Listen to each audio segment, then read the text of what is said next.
पालघर तालुक्यातील काटाळे येथे एका शेतकऱ्याच्या शेतातील गोठ्यात बांधून ठेवलेल्या शेळ्यांवर मध्यरात्रीच्या सुमारास अनोळखी वन्य प्राण्याने हल्ला केल्याची घटना घडली।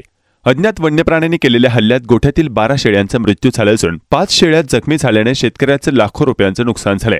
शेळ्यांवर हल्ला करणारा वन्य प्राणी हा बिबट्या किंवा अन्य प्राणी असण्याची शक्यता असून यामुळे काटाळे परिसरातील नागरिकांमध्ये भीतीचे वातावरण निर्माण झाले असून वन विभागाच्या अधिकाऱ्यांनी घटनास्थळी पोहोचून घटनेचा तपास सुरू केला आहे।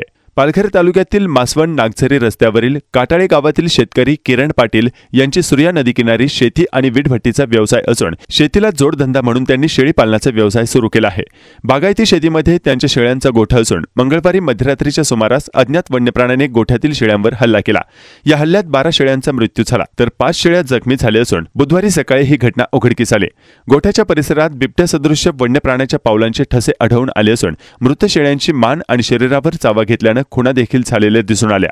वन्य प्राण्याकडून शेळ्यांवर झालेल्या हल्ल्याप्रकरणी पालघर वन विभागाला कळवण्यात आले असून वन विभागाचे अधिकारी, वन कर्मचारी आणि पशुवैद्यकीय अधिकारी यांनी घटनास्थळी पोहोचून घटनेचा पंचनामा आणि वन्य प्राण्याच्या वावराचा तपास सुरू केला आहे। वन्य प्राण्याच्या हल्ल्यात 12 शेळ्यांचा मृत्यू झाल्याने शेतकरी किरण पाटील यांचे लाखो रुपयांचे नुकसान झाले। काटाळे परिसरात प्रथमच बिबट्या किंवा अन्य वन्य प्राण्याचा वावर आढळला असून यामुळे परिसरातील लवरे, खरशेत, वांदिवली, मासवण, निहे या भागातील नागरिक भयभीत झाले आहे। काटाळे गावाच्या पूर्वेला दक्षिणोत्तर डोंगररांग पसरली असून पश्चिमेला सूर्या नदी वाहत आहे।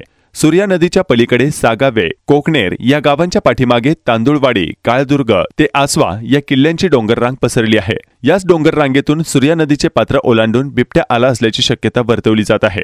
पालघर जिल्ह्याच्या जंगलामध्ये अवैध वृक्षतोड, शिकार आणि वनवे यामुळे वन्यजीवांचे अस्तित्व धोक्यात आले असून बिबट्यांचे जंगलातील खाद्य कमी होत चालले आहे।